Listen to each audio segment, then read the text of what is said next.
তো এই দেখো আমাদের টাইপ 1 চার্লস কুলম্ব বল এর ওয়ান শট কোশ্চেন, মানে তোমার ঘ নাম্বারে হাইস্ট কয় রকম প্রশ্ন তোমার আসতে পারে। তোমার এখান থেকে তিনটে প্রশ্নই তোমার বোর্ডে আসছে।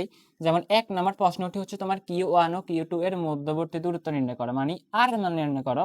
এটা হচ্ছে তোমার রাজশাহী বোর্ড 24 আসছে।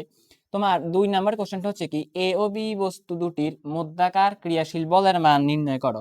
এটা তোমার অনেক বোর্ডে আসছে, Barishal board 24, Chattogram board 24, Rajshahi board 20, তোমার অনেক বোর্ডে এটা আসছে।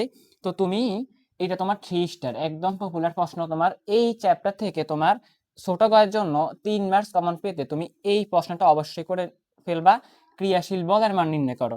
3 নাম্বার কোশ্চেন তোমার এই বস্তুতে কতটি ইলেকট্রন আছে, এটা তোমার সিলেট বোর্ড 20 আসছে। তো আমরা আস্তে আস্তে এই 3টে অঙ্ক করে ফেললেই কিন্তু আমরা 3 মার্কস কমন পাচ্ছি। তো চলো আমরা প্রথম কোশ্চেনটা Q1 ও Q2 এর মধ্যবর্তী দূরত্ব নির্ণয় করো রাজশাহী বোর্ড 20, এই সৃজনশীলটা আমরা সমাধান করে ফেলি।